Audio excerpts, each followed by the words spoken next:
Hey, welcome back everyone. Today here at the shop, we're going to be branching out into something a little different. Well, I don't mean that kind of branch. Today, John's 66 Belvedere is coming over and we're going to be doing some carburetor work on that car. Let's watch the show intro and I'll see you in about 30 seconds. I'm Mike and this is My Car Shop. Working out of a 100-year-old refurbished barn, bringing 35 years of experience to projects considered beyond repair. Vision, creativity, and problem solving are essential tools in this place. Watch as we transform junk into polished metal miracles. This is My Car's Shop.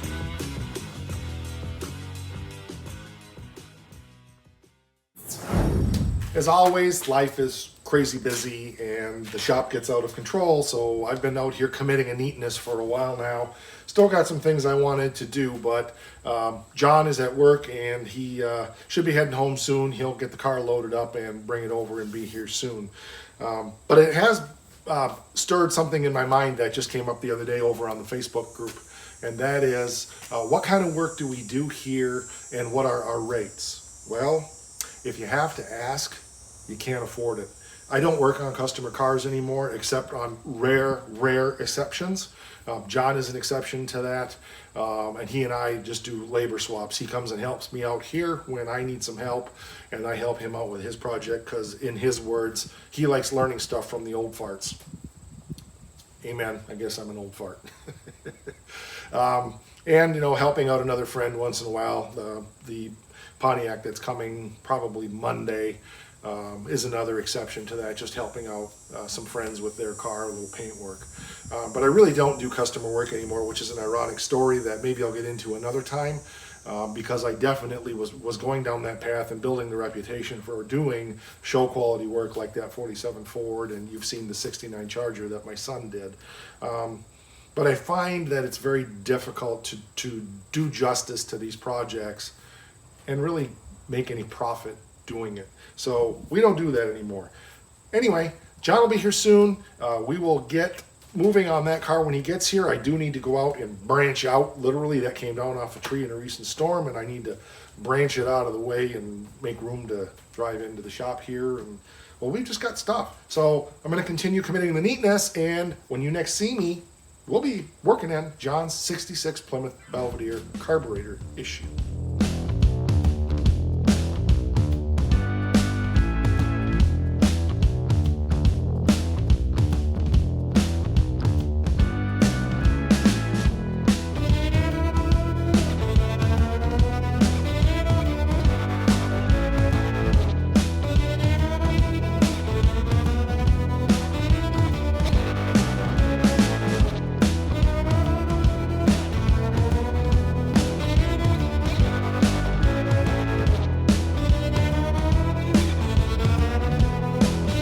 All right, so we got the carb off, and it's definitely got something in the idle circuit that's an issue, so we're gonna strip this thing down and just see what we find. Probably just got plug jets or something in the idle circuit. When we run it and put our hands over the Venturi, it does definitely pick up and tries to idle, but of course it's pretty dodgy and flooding out. So we're just gonna tear into it. Probably a lot of time-lapse footage on this, but we'll get you through the process of tearing one of these apart.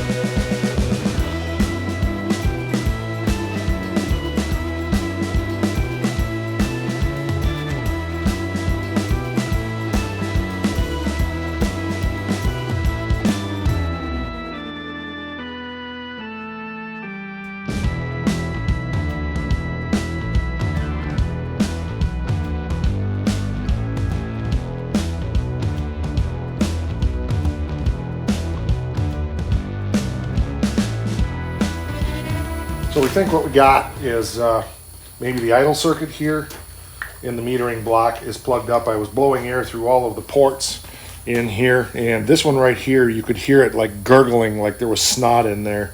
So we're just going to blow some carb spray through it and see if that's, see what we clean out of there. May not be the issue, but I think so. And it would make sense that it wouldn't want to idle if one half of the idle circuit is plugged up. And I think that is part of what that is right there, that little port. I'd have to get out a diagram, but we got to clean it all anyway, so what's the difference?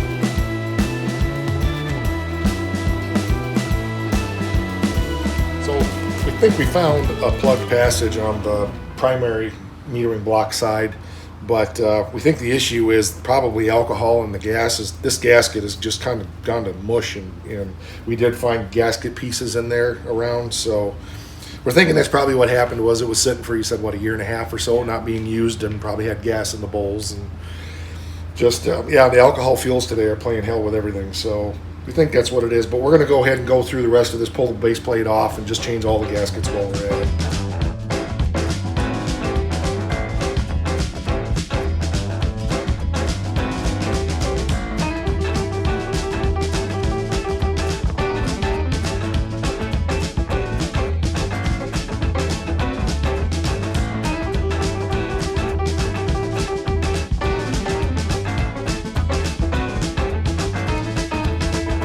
Alright, so we just took the base off, and John's cleaning up the secondary metering plate and getting all the gasket off. We got a little scraping to do here, and then we got to blow carb cleaner through all of that passages there.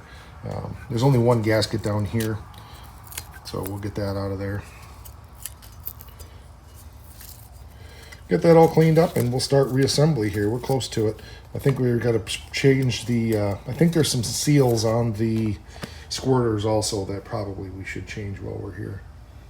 Down in here, I believe there's some tapered. We'll see if the carb kit that we have has them or not. I've never seen an issue with them, but we're here, so we might as well do it. John scraping away. Don't cut yourself, it's sharp. When you're rebuilding a carb, it's a tedious process of just scraping all these gaskets and checking all these passages. But you got to blow air and through everything and get this old gasket stuff off of there. Because that's the stuff that causes problems. It gets in the ports, plugs stuff up.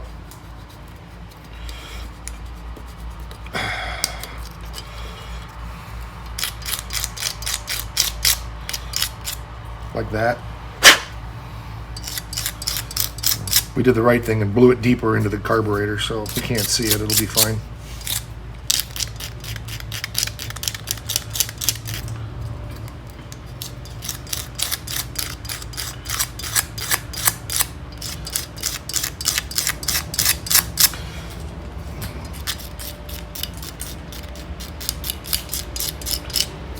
If you're thinking about becoming a mechanic, you're going to spend half your life scraping gaskets.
So we just took out the primary and secondary squirters, and one of the things I wanted to mention was there are these little little weighted thingy bobs. Yeah, that's the technical term. Look it up in your Holley manual.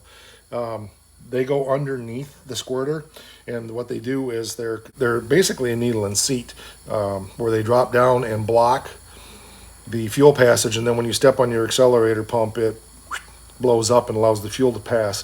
And what that does is it keeps that passage kind of blocked off so you don't start sucking fuel by Venturi action through the accelerator pump. Just kind of a little check valve, so to speak.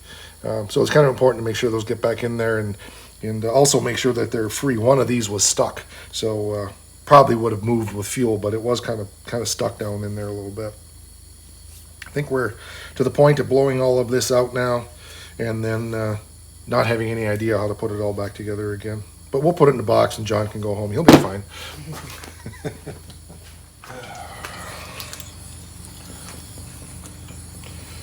I'm just going to go ahead and squirt these out with carb spray.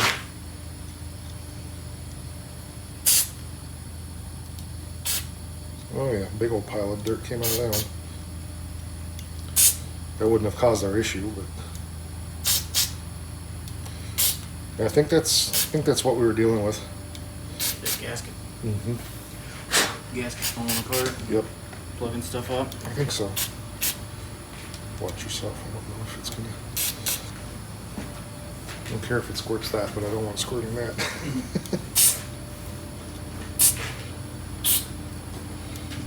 Yeah, I guess it was Tuesday because that's what I was doing, was stripping that deck lid and putting it in primer.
So we've blown out all of our passages and our ports, and we've checked everything. Definitely heard some gurgling and stuff, so pretty sure the issue is there was some plugging going on in the idle circuits.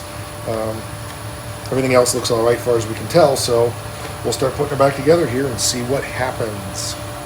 First thing we'll do is put the base on, and then just start slowly reassembling and see what parts we have left over when we're done.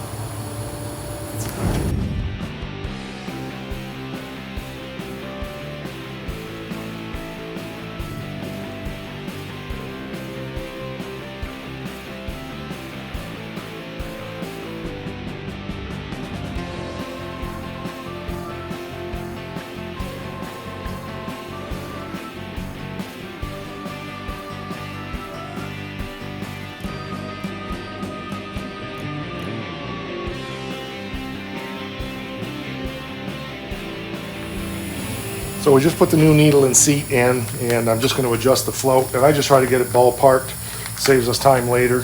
So I just turn the new needle in until the float is about level, and it's actually bottomed out right there.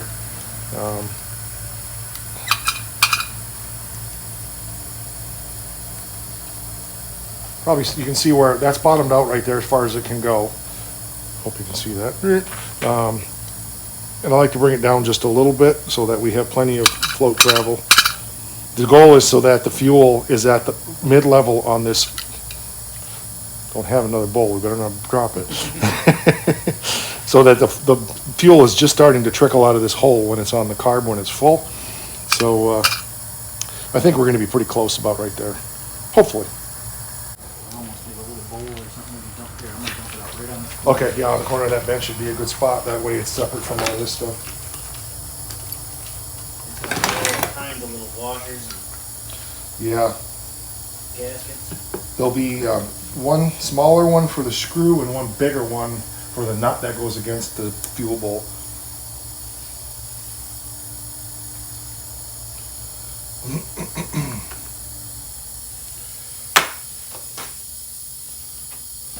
So that's cool. This kit, what brand is that kit?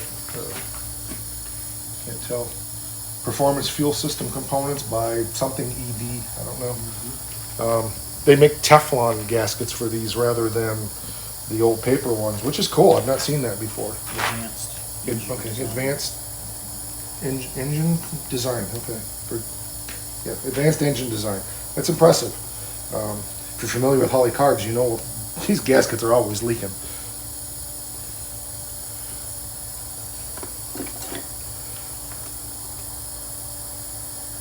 Okay, so that should put our secondaries together. And we didn't put the gasket in there yet, right? Nope. Good. Check our float level one more time. That's gonna be close, I think. Good.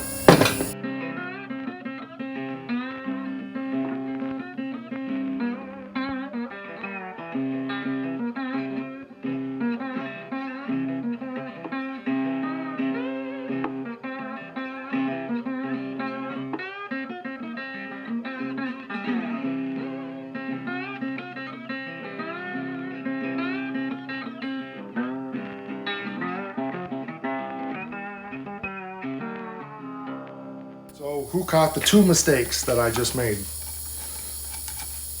There's no prize, I'm just curious. Drop it in the comments. First thing I did was forget to put the gasket in for the bowl, which you probably caught that. The other thing I forgot to do was change out the accelerator pump little umbrella seal, and they always tear apart, and then leaves that little orange piece up inside the fuel bowl, so we got to take that back apart again and reach up in there and get that little pot liquor out of there, or that will play hell. So for the 3rd time, we'll put this bowl back on. I was test fitting it, that's what it was.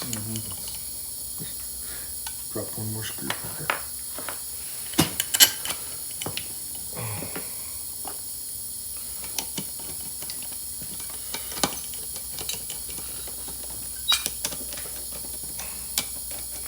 I'm not going to tighten all that back down until we get this together.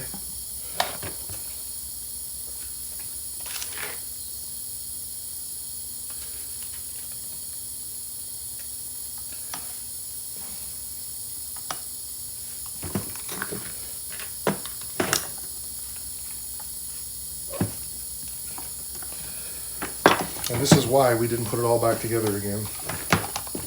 I'm probably going to have to reach inside and pull it up. Pair of needle nose.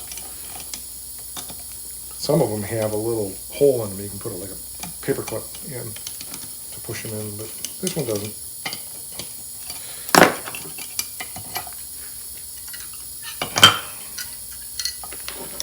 We'll just reach in here. Just reach in here and grab that little thing and just pull it up and hopefully not break it. Well,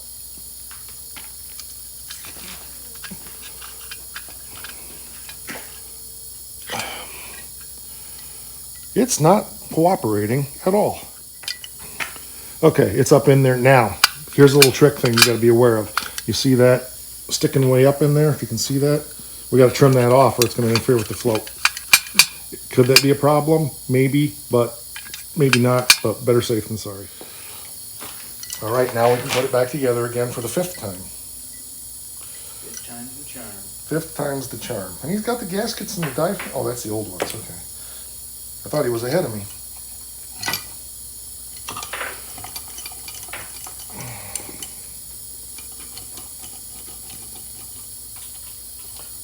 Screws don't go in very well if the metering block is a 1/2 inch off.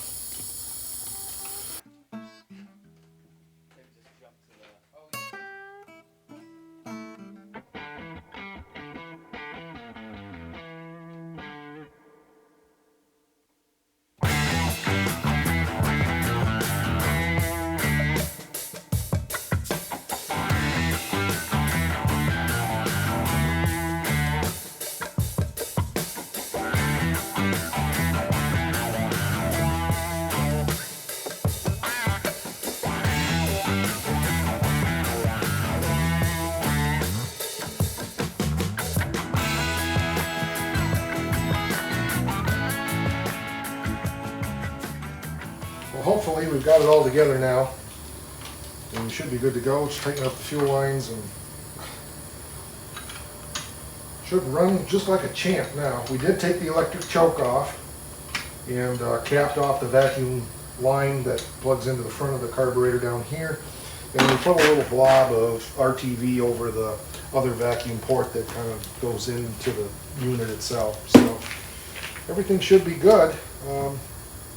Floats are adjusted, everything's tight. We only have to take part of it back apart a few times, so that's normal. We were just talking about how we never even got the instructions out because I've done so many of these things I can almost do them in my sleep. So, all right, well, let's find out if we did it successfully, because that's a separate thing from putting it together.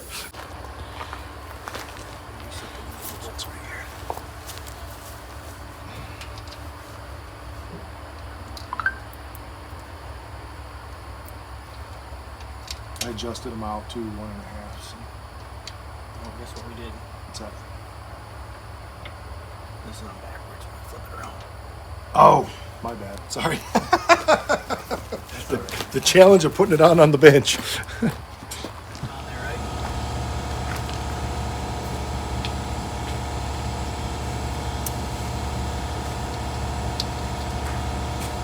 I'll wait till we're done bolting on there before we put that on.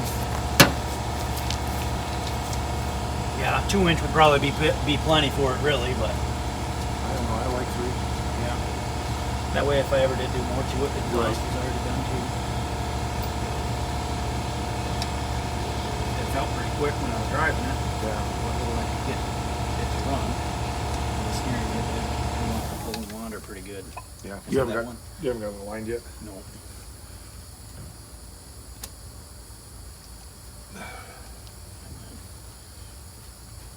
Compressor's louder outside than it is in the shop because it's upstairs. Yeah. Gasket twist. Yep. Oops. There you go.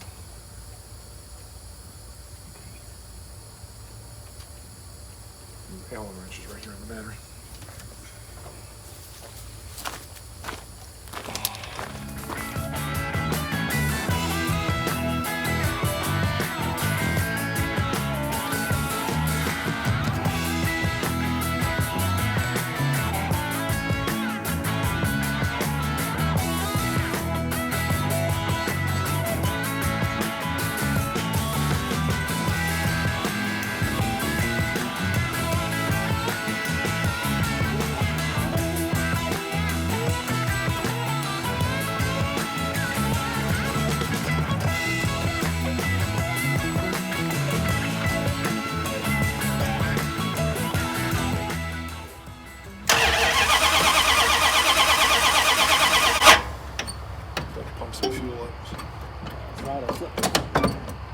Sticking. It's because of that kink like this.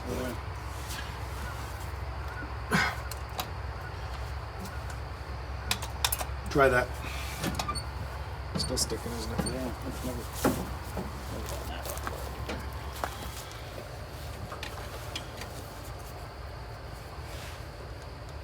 There you go.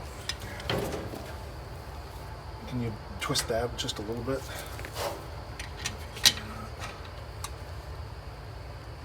Yeah, then it's a straight shot. It shouldn't stick anymore.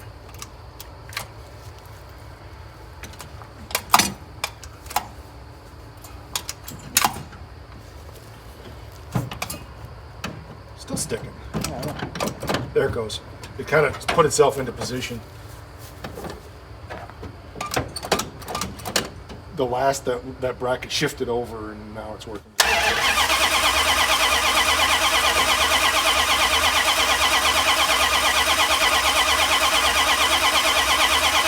Put some gas in it.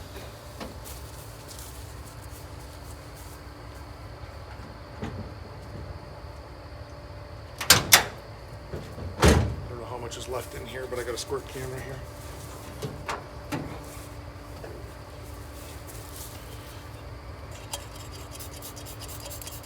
Okay.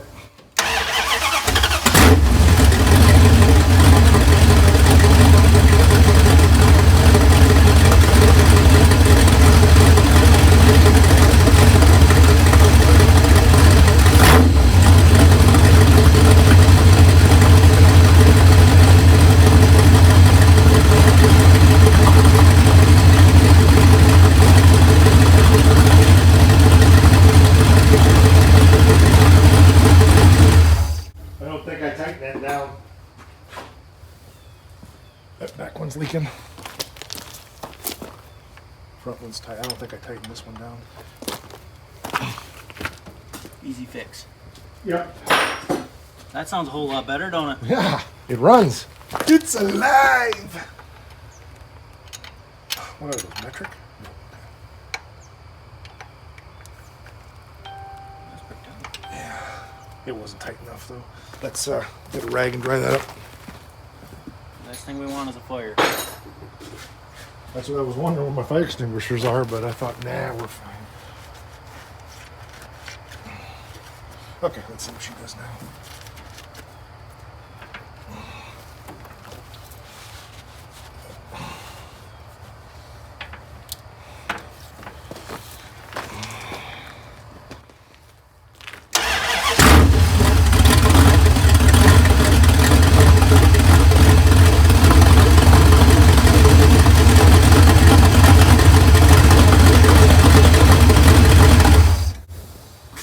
Apparently we got the back one fixed, the front one felt left out. Yep.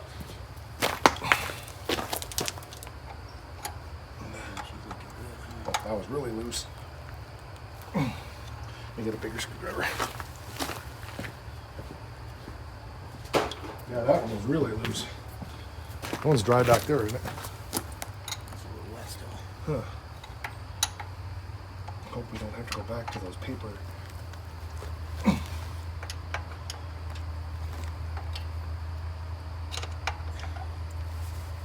Okay, let's try that. Did I? Did you say I turned it a little bit? Yeah, it turned a little bit. Oh, the screw did. Okay. Yeah.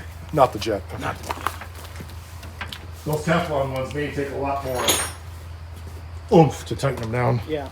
Let me dry this off real quick. Okay. All right, give her a shot.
bonus piece of equipment also that John is donating to the shop here.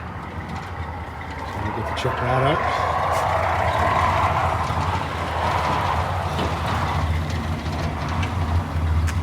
Love that truck. That was a really cool truck. We just picked that up. He's got a 360 in it, if I remember right. What a great combination to have that truck to pull that 66 Belvedere on the trailer. We have a vintage Arbor press.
So there we go. There's our new Dake Arbor press, antique piece of equipment. Another nice addition to the shop. Looking forward to being able to utilize that on different projects. Be using that for a lot of different things, including some sheet metal work, because now I can make some press dies. More stuff to share. Well, that's going to do it for this episode of My Car Shop. I appreciate you watching. I hope you enjoyed that. Hope you learned a few things about rebuilding a Holley 800 double pump carburetor. Appreciate you, as always, being here. If you haven't subscribed to the channel, please do that. Hit the bell so you receive those notifications. And one more thing. Rock.